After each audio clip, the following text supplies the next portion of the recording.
تو خوشحال کر اپنی مخلوق پر رحم کر اللہ اللہ۔ اجمل رضا قادری صاحب۔ بسم اللہ الرحمن الرحیم انا ارسلناک شاہدا ومبشرا ونذیرا لتؤمنوا باللہ ورسولہ وتعزروہ وتوقروہ وتسبحوہ بکرۃ واصیلا۔ صدق اللہ العظیم وصدق رسولہ النبی الکریم۔ تمامی حضرات روشی پڑھیے الصلاۃ والسلام علیک یا سیدی یا رسول اللہ وعلی آلک واصحابک یا سیدی یا حبیب اللہ۔ الصلاۃ والسلام علیک یا سیدی یا نبی اللہ وعلی آلک واصحابک یا سیدی یا نور اللہ۔ اللہم صلی علی سیدنا و مولانا محمد معدن الجود والکرم وآلہ وصحبہ وبارک وسلم۔ تمام تعریفیں حمد و ثنا اللہ تعالیٰ جل مجدہ الکریم کے لیے، ہر قسم کے درود و سلام نبی رحمت نور مجسم شفیع معظم احمد مجتبیٰ جناب حضرت محمد مصطفیٰ اعلیٰ تحیت و ثنا کی ذات والا صفات کے لیے حمد و صلات کے بعد بڑی ہی خوبصورت محفل مبارکہ، اور گزشتہ سال سے زیادہ بڑھ چڑھ کے ذوق شوق آپ حضرات کا میں دیکھ رہا ہوں۔ ہمارے محترم حافظ خالد فاروق صاحب نے اس محفل پاک کو امیر کارواں بن کے سجایا ہے، اللہ تعالیٰ انہیں بہترین جزا عطا فرمائے۔ اسٹیج پر کثیر تعداد میں بزرگ علماء مشائخ تشریف فرما ہیں۔ میں بھی حاضری کے لیے ہی آیا تھا، اور حافظ خالد فاروق صاحب نے حکم دیا، اور پھر حضرت قبلہ حافظ گلزار صاحب نے اعلان بھی فرما دیا کچھ دیر کے لیے آپ حضرات سے بات کرنی ہے۔ میرے بھائیوں، یہ میلاد النبی صلی اللہ علیہ وسلم کی خوبصورت محفل ہے۔ نعت، تلاوت، تقریر، ان سب کا مقصد یہ ہوگا کہ ہمارے دل محبوب کی محبت کی طرف توجہ کر جائیں، اور دنیا سے ہمارا رخ کچھ دیر کے لیے مڑے۔ میرے بھائیوں، ایک لفظ ہے ادب۔ ادب بڑا ضروری کام ہے۔ ادب کے بغیر انسان بنتا نہیں۔ جو لوگ کچھ حدود و قیود کے پابند ہوتے ہیں وہ انسان کہلاتے ہیں۔ جو آزاد ہوتا ہے حدود و قیود سے وہ تو جانور ہوتا ہے، وہ کسی چوک چوراہے کی پابندی نہیں کرتا۔ جو حدود و قیود کے پابند ہوتے ہیں وہ انسان ہوتے ہیں، اور جو بالکل ہی قیدی ہوتے ہیں وہ مسلمان ہوتے ہیں۔ الدنیا سجن المومن، ایک قید خانہ ہے مومن کے لیے۔ ادب ایک ضروری کام ہے۔ ادب جہاں نہیں ہوتا وہاں سکون نہیں ہوتا۔ آپ کسی باپ سے کبھی پوچھیں جس کے بچے ادب نہیں کرتے، بڑی تکلیف میں بیچارہ وقت گزارتا ہے۔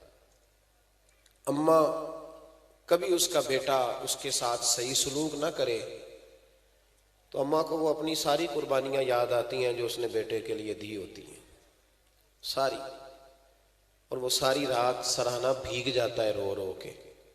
وہ کہتی ہے میں نے تو بڑے جتن کیے تھے تیرے لیے، اور تم مجھے یہ جملہ کہہ گیا ہے، مجھے ہی تو ایسا۔ بھائی، ایک شخص آپ جا رہے ہوں کسی بڑی گاڑی پر، تو ایک غریب آدمی سائیکل پہ آ رہا ہو نا، آپ اس کو ٹکر مار کے گرا دیں، اس کی ہڈی فریکچر ہو جائے، وہ کئی دن تک ہاسپٹل میں رہے، لیکن اگر آپ اس کے قریب جا کے اتنا کہہ دینا کہ بھائی غلطی ہو گئی میں بھول گیا تھا، تو کہتا کوئی نہیں یار، ویسے بھی تو بندہ چھت سے گر ہی جاتا ہے نا، وہ معاف کر دیتا ہے۔ لیکن اگر کسی غریب آدمی کی آپ توہین کر دیں، اس کو آپ کوئی ایسا لفظ کہہ دیں، کوئی ایسا جملہ کہہ دیں، تو وہ سہانے روح بن جاتا ہے۔ وہ کہتا ہے یار تو مجھے مار دیتا، یہ لفظ نہ کہتا۔ ادب انسان کو وقار دیتا ہے، سکون دیتا ہے، اور جب آپ بے ادبی کرتے ہیں، کسی غریب کو لتاڑ کے گزر جاؤ وہ معاف کر دے گا، اگر توہین کر دو، گالی دے دو، برا کہہ دو، تو اس بیچارے کی رات کی نیند اڑ جاتی ہے۔ مولانا رومی علیہ رحمہ نے کہا تھا کہ ایک دوست کو دوسرے دوست کے گھر والوں نے کچھ لفظ کہے تھے، کچھ عرصے کے بعد وہ دوست ایک بہت بڑے زخم کا شکار ہو گیا.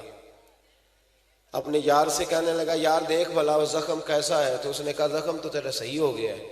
اس نے کہا یار زخم سارا صحیح ہو گیا ہے، پر تیرے گھر والوں نے جو لفظ کہے تھے وہ آج بھی تازے کے تازے ہیں، وہ میرے سینے کے اندر چبھتے ہیں، تکلیف دیتے ہیں. جو بے ادبی ہوتی ہے یہ ناقابل برداشت ہوتی ہے. یہ جو بے ادبی کر لیتے ہیں لوگ یہ برداشت نہیں. میرے نبی کریم سید عالم صلی اللہ تعالی علیہ وآلہ وسلم نے ارشاد فرمایا کہ جو چھوٹے پر رحم نہ کرے اور جو بڑے کی توقیر نہ کرے، عزت نہ کرے، فلیس منا، وہ ہم میں سے نہیں ہے. حضور نے خود حدود و قیود کا پابند کیا. صاحب طبقات نے لکھا ہے، حضرت ابو درداء رضی اللہ تعالیٰ عنہ فرماتے ہیں نبی پاک صلی اللہ علیہ وسلم نے مجھے بلایا، میں حاضر خدمت ہوا تو حضور کے چہرہ انور پہ میں نے خفگی دیکھی، ناراضگی دیکھی. تو میں دیکھ کے بڑی تشویش میں آیا. پھر فوراً میں نے سوال کیا، میں نے کہا حضور آپ مجھ سے ناراض ہیں؟ نبی پاک صلی اللہ علیہ وسلم نے جب لفظ کہے تو فرماتے ہیں میں کانپنے لگا، مجھے دن کے اجالے میں اندھیرا نظر آنے لگا. محبوب نے فرمایا ہاں میں تجھ سے ناراض ہوں. حضرت ابو درداء کہتے ہیں میں ٹوٹ گیا کچھ دیر کے لیے، دل کرے آسمان ٹوٹ جائے، زمین پھٹ جائے، تارے جھڑ جائیں، سمندر بہہ جائے. میں تڑپنے لگا. میں نے کہا حضور کیا ہوا، کیوں ناراض ہے؟ تو محبوب پاک نے فرمایا آج سویرے میں نے تجھے دیکھا ہے تو گلی سے گزر رہا تھا. حضور گزر رہا تھا. فرمایا تیرے ساتھ ابو بکر صدیق بھی تھے؟ حضور تھے. تو فرمایا پھر تجھے خیال نہیں آیا تو میرے ابو بکر کے آگے آگے چل رہا تھا؟ تجھے خیال ہی نہیں آیا تو ابو بکر صدیق کی عظمت کو نہیں سمجھا؟ فرمایا اس دنیا میں نہ کسی پہ سورج طلوع ہوا نہ غروب ہوا جو میرے ابو بکر صدیق سے افضل ہو.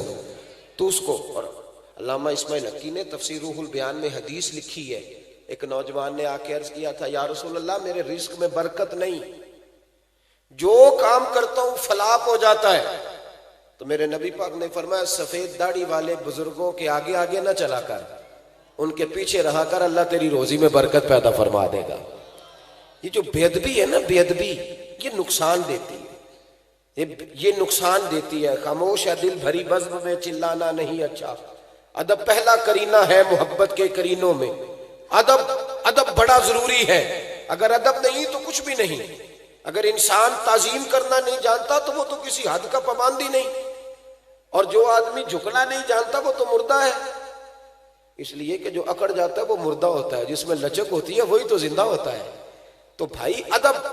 آج پوری دنیا میں امت مسلمہ کے حکمران سوچ رہے ہیں پورے اسلامی ممالک کے سفیر اکٹھے کر کے وزیر داخلہ سامنے بٹھائے، اور پھر وہ کہنے لگے بڑی جلدی ہم منت کرنے والے ہیں، ہم اقوام متحدہ کی منت کریں گے کہ ہمارے نبی پاک علیہ السلام کی بے ادبی ہو رہی ہے تو ذرا ہماری سنو. یہاں نا کسے باشد میں ساری جماعتوں کو ایک نظر سے دیکھتا ہوں. یہاں کسی جماعت کے لیڈر کے بارے میں بات کرو تو سویرے تماشا لگ جاتا ہے، روڈ پہ اسمبلی میں مکے چلنے شروع ہو جاتے ہیں.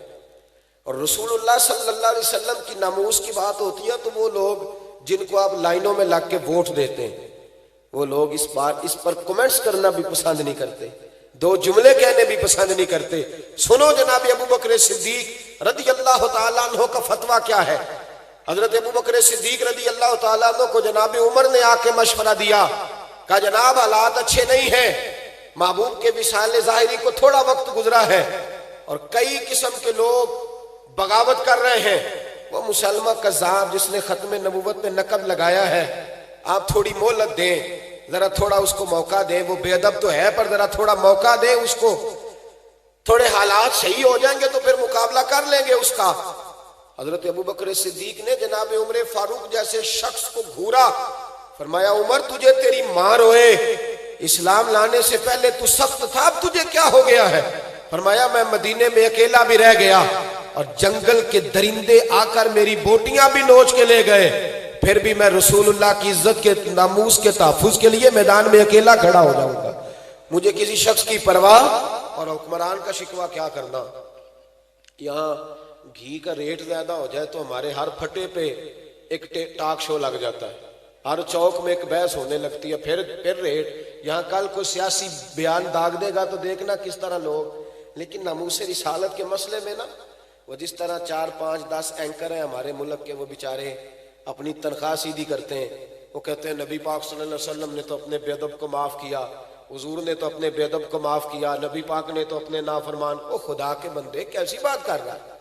کس قسم کا شخص ہے تو؟ او اللہ کے بندے، نبی پاک نے اپنے بے ادب کو معاف کیا، کسی صحابی نے نبی پاک کے بے ادب کو معاف نہیں کیا۔ اگر کسی غلام نے معاف کیا تو بتلا۔ اور رسول اللہ صلی اللہ علیہ وسلم نے بھی اس کو معاف کیا جو چھپ چھپا کے در رسول پہ آ گئے، ورنہ تو میرے حبیب نے فرمایا میرا بے ادب اگر کعبے کی دیوار کے ساتھ میں لپٹا ہوا ہو تو وہاں سے نکال بھی قتل کر دو، اس لیے کہ دنیا میں سب سے بڑا فتنہ پرور وہ ہے جو رسول اللہ کی بے ادبی کرتا ہے، وہ فتنہ پرور۔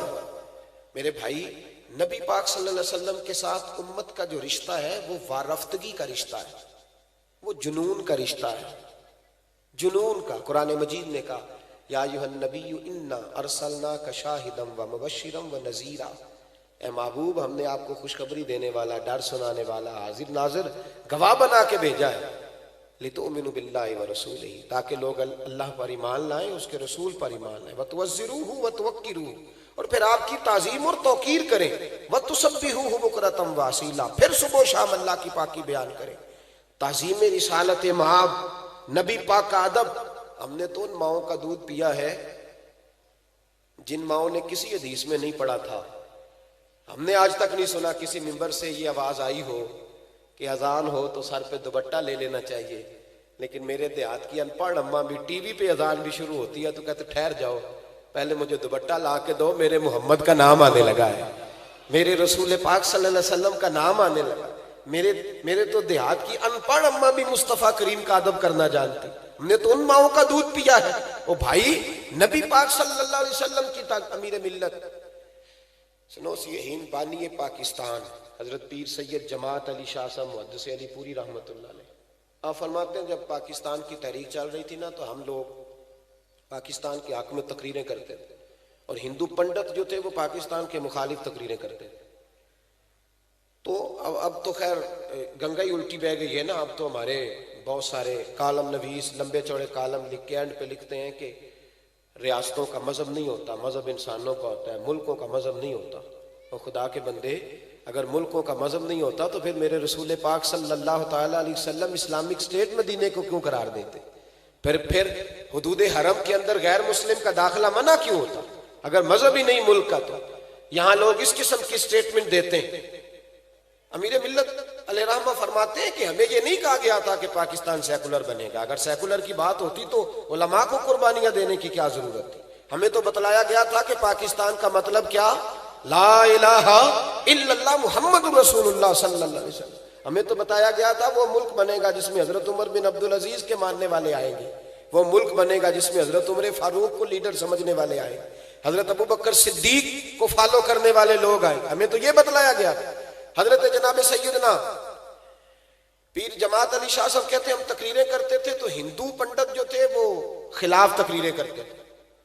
ایک جگہ ہندوؤں کا جلسہ تھا، کانگریس کے حمایتی لوگ تھے، تو کہتے ہیں وہاں سارے ہندو تھے، مسلمان کوئی نہیں تھا۔ تو ہندو پنڈت نے نا معاذ اللہ نبی پاک صلی اللہ علیہ وسلم کی شان میں کوئی بے ادبی کر دی۔ کہتے وہاں کوئی اور نہیں تھا، ایک ملنگ تھا، وہ پیچھے بیٹھ کے نا تو دوری ڈنڈے کے ساتھ اپنا کوئی کام کر رہا تھا۔ توجہ ہے میری بات پر آپ دوست؟ میری بات کی سمجھ آ رہی ہے آپ کو؟ وہ پیچھے سے اٹھا اور جانے کہاں سے اسٹیج پہ چڑھ گیا اور اس نے نا پنڈت کے سر پہ 2-3 ڈنڈے مارے۔ کہتے پنڈت فوت ہو گیا وہیں۔ اب شور ہوا، لوگوں نے اس کو پکڑ لیا، جیل میں بند کر دیا۔ حضرت امیر ملت کہتے ہیں میں اس کو ملنے گیا، میں نے کہا یار نہ تو نماز پڑھے، نہ تو روزہ رکھے، نہ تو شریعت کی طرف آئے، اور تو نے اتنا بڑا کام کر دیا، بے ادبی مار دیا ہے۔ تو کہتے ہیں اس شخص نے وہ جواب دیا جو لاکھوں محدثین کے اقوال کی تشریح تھا، جو سینکڑوں مفسرین کی آراء کا لب لباب تھا۔ کہتے ہیں وہ ملنگ مجھے کہنے لگا پیر صاحب میں نماز نہیں پڑھتا، میری غلطی ہے، روزہ نہیں رکھتا، میری غلطی ہے، میں شریعت کی طرف توجہ نہیں کرتا، دعا کریں اللہ مجھے توفیق دے، ساری غلطیاں اپنی جگہ پہ، پر میں گناہگار ہوں، اپنے محمد عربی کا غدار تو نہیں نا، میں گناہگار ہوں، کوئی غدار تو نہیں نا، یہ تو نہیں نہ ہو سکتا میری موجودگی میں کوئی میرے رسول کے بارے میں بات کر جائے۔ اس نے کہا میں جیل کی دھرتی پہ آیا ہوں اور مجھے یہاں آ کے وکیلوں اور ججوں نے پوچھا ہے کہ تو ایک دفعہ انکار کر، تیرا کچھ کر لیں گے۔ میں نے کہا میں انکار نہیں کرتا، بلکہ جیل میں کھڑا ہو کے بھی للکاروں گا کہ اگر یہاں بھی کسی نے میرے مصطفیٰ کے بارے میں بات کی تو اس کا گلہ کاٹ کے رکھ دوں گا۔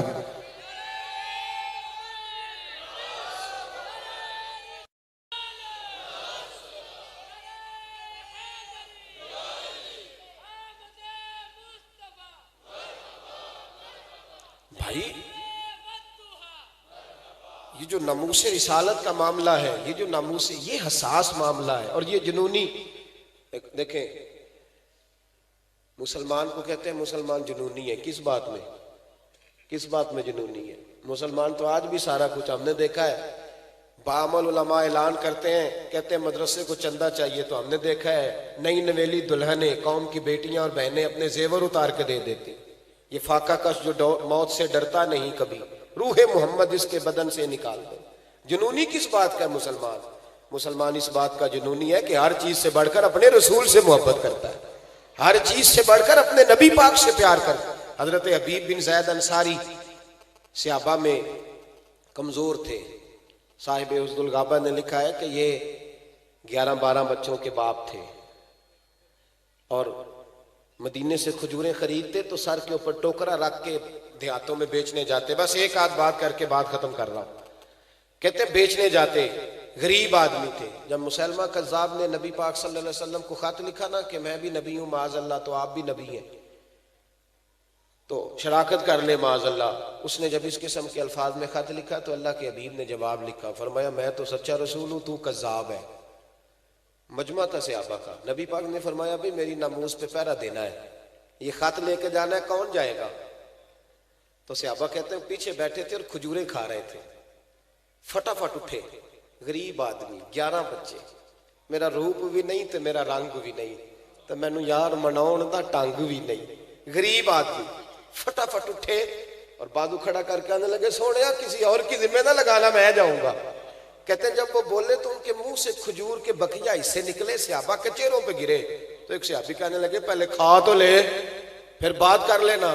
تو کہنے لگے اگر کھاتے کھاتے ڈیوٹی کسی اور کی لگ گئی تو، اگر کوئی نمبر اور لے گیا تو، میں نے تو فٹافٹ کی ہے نا کہ نمبر میرا لگے۔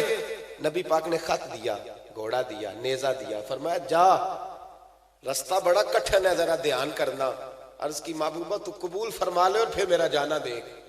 تنے تنہا مسلمہ کذاب کے دربار میں سے ایک شخص بعد میں مسلمان ہوا، وہ روایت کرتے ہیں، کہتے ہیں تنے تنہا کھڑے ہوئے، یوں نیزہ گاڑا، وجود پہ کپڑے غریبوں جیسے، پر چہرے پہ اطمینان امیروں جیسا۔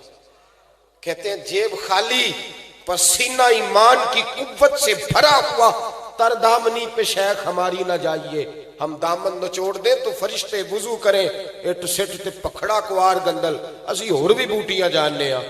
کہتے ہیں میدان میں کھڑے ہیں تو دب دبا تن تنا دیکھنے والا ہے۔ اب بادشاہوں کا طریقہ یہ تھا، خط خود نہیں پڑھتے تھے، ایک بندہ ساتھ کھڑا ہوتا تھا، وہ خط پڑھتا تھا۔ اب جب خط لے کے گئے تو ساتھ جو بندہ تھا اس نے جب خط پڑھا تو خط میں نبی پاک نے کذاب لکھا تھا۔ اب جب کذاب پڑھ لیا نا تو سارے دربار نے سن لیا، اب سوچنے لگا کہ چلو تنہائی میں یہ کام کر لیتا تو بچ جاتا، اب تو سارے زمانے نے سن لیا ہے۔ جب سن لیا سب نے تو بھاگ بگولا ہو گیا، اور تو کچھ نہ ہو سکا تو ہامتا کامتا حضرت حبیب بن زید کے پاس آیا، تلوار ہاتھ میں، کہنے لگا تیرے رسول نے مجھے کذاب کہا ہے، تیرا کیا خیال ہے؟ آپ فرمانے لگے بڑا تو بولا بنتا ہے جیسے تجھے مسلمانوں کا پتہ ہی نہیں۔ آپ فرمانے لگے زمانہ جانتا ہے کہ رسول کی زبان سے جو لفظ نکل جاتا ہے رسول اللہ کا ہر غلام پہرے دار بن جایا کرتا ہے۔ اگر حضور نے تجھے کذاب کہا ہے تو تو واقعی کذاب ہے، تو واقعی۔ اور کہنے لگے حضور نے تو ایک دفعہ کہا، میں 70 بار کہوں گا تو کذاب ہے۔ علماء نے محمد جان دینے سے نہیں ڈرتے، یہ سر کٹ جائے یا رہ جائے کچھ پرواہ نہیں کرتے۔ فرماتے او بھائی سر درد ہو نا تو لوگ جلسے سے چھٹی لے لیتے ہیں۔ سویرے کئی دوست آپ صاحب کو ٹیلی فون کریں گے کہ بس مصطفیٰ ٹھیک نہیں تھی، میرا بھی کچھ ارادہ تھا سجدہ صاف کرنے کا لیکن حکم ذرا سخت تھا تو میں پہنچ گیا۔ عزیز بھائی مشکل ہو جاتا ہے تھوڑی سی تکلیف میں لوگ ادھر ادھر توجہ کرنا، یہ کہاوت نہیں، داستان نہیں، یہ اس زمین نے بھی دیکھا ہے، آسمان نے بھی دیکھا ہے۔ فرشتوں نے آسمان کے دروازے کھول کے دیکھا ہے، یہ رنگ دھرتی نے دیکھے ہیں۔ حضرت حبیب بن زید انصاری نے یوں ہاتھ اٹھایا، بھائی زخم لگ جائے سنی پلاسٹ والا نہیں بیٹھ سکتا۔ تلوار ماری مسلمان نے، پورا ہاتھ کٹ کے زمین پہ گر گیا، فوارہ نکلا خون کا۔ چشم تصور سے سوچنا کس قدر کراہ رہے ہوں گے درد سے۔ کہنے لگا اب تیرا کیا خیال ہے؟ تو آپ فرمانے لگے خیال وہی ہے، ساڑھے نبی دی زبان ساڑھے واسطے قرآن، خیال وہی ہے جو تجھے بتا دیا۔ دوسرا ہاتھ اٹھایا تو اس نے وہ بھی کاٹ ڈالا، زمین پہ گر گئے، آواز پست ہو گئی، بظاہر کمزوری پر ایمان کی قوت اسی طرح تازے ہے۔ اس نے لا کے نا پیر رکھا آپ کے سینے پہ، کہنے لگا بول، تو کہتے ایک دفعہ جوش کے ساتھ اٹھ کے بیٹھے، کہنے لگے تو پاگل ہو گیا ہے، مجھے قتل بھی کرے گا تو میرا رواں رواں پکارے گا کہ میں رسول اللہ کے ناموس کا پہرے دار ہوں اور یہ پہرا میں دیتا رہوں گا۔ وہ کچا رنگ للاری والا جیڑا چڑھدا لیندا رہندا، اے عشق تیرے دا رنگ محمد چڑھ جائے پھر نہیں لیندا۔ فرمایا یہ کوئی کچی بات ہے، ایسے ہی گزر جاؤں۔ ادھر حضرت حبیب بن زید انصاری کی روح پرواز کی۔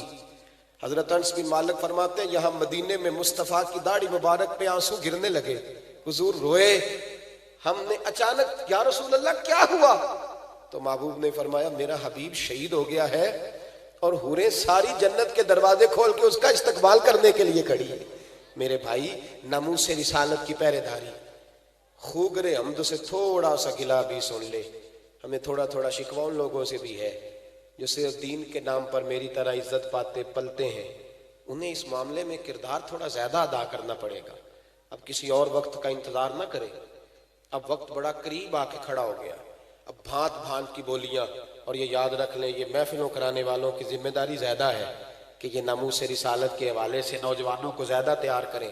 اور جو اس وقت خطرناک مسئلہ ہے وہ یہ ہے کہ ہمارے جوان کو بتایا جاتا ہے، ہمارے جوان کو بتلایا جاتا ہے، آپ کو لوگ شربت میں زہر ڈال کے دیتے ہیں، ہمیں سمجھ نہیں آتی، سارے ویزے مشکل ہیں، اسٹوڈنٹ ویزا آسان ہے، اس پہ جاؤ اور وہاں جا کر کے ملت کے جوانوں کو زہر پلایا جاتا ہے کہ تم تو جذباتی قوم ہو، دیکھو جو ہے وہ درگزر کرنا چاہیے، فلانے کے بھی کارٹون بنتے ہیں، کیا ہو گیا فلانے کے بھی، تم ان دنیا دار دھوکے بازوں کو محبوب کی شان کے ساتھ مماثلت دو گے؟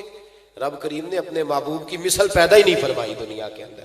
بھائی ناموس رسالت کے لیے بچوں کو تیار کریں۔ جہاں ہم انہیں بڑی داستانیں سناتے ہیں نا، بیٹا میں نے تمہارے لیے بڑی جدوجہد کی، پردیس کاٹے، یہ کیا، انہیں رات اپنے کندھے پہ ان کا سر رکھ کے ماتھا چوم کے انہیں کہا کرو کہ بیٹا مر جانا زندگی میں، کبھی رسول اللہ کی توہین برداشت نہ کرنا، بیٹا سارے تمہارے سجن ہیں، سارے تمہارے دوست ہیں، لیکن جو حضور کے بارے میں کچے جملے بھی کہے، جو صحیح لفظ بھی ادا نہ کرے، اس کی صحبت سے بھی دور بیٹھنا، اس لیے کہ ہمارا سارا کچھ مصطفیٰ کریم سے وابستہ ہے۔ اپنے دلوں میں حضور کی محبت جاگزی کریں، سیرت بچوں کو سنائیں، درود و سلام کے نغمے ان کو پہنچائیں، انہیں رات جب بٹھائیں تو انہیں محبوب پاک علیہ السلام کی محبت کے نغمے سنائیں، انہیں یاد کرائیں کہ تم نے ناموس رسالت پر پہرا دینا ہے، ان کی رگوں میں وہ روحانیت اور وہ نورانیت پیدا کریں تاکہ محبوب پاک صلی اللہ علیہ وسلم کے دشمن سمجھ جائیں کہ ابھی وہ مائیں موجود ہیں جن کی کوکھ سے جنم لینے والے آج بھی کبھی علم الدین شہید بنیں گے، کبھی عامر چیمہ بنیں گے، کبھی ممتاز حسین قادری بنیں گے، انہیں خبر ہو۔ یہ بڑا خوبصورت پروگرام اور اپنی ترتیب کے ساتھ یہ جاری رہے گا۔ میری یہ دعا ہے رب کریم کی بارگاہ میں، اللہ کریم ہمیں زبانوں کا نہیں روحوں کا غلام بنا دے، اللہ ہمیں ہمارے دلوں کو حضور کی بارگاہ میں جھکا دے۔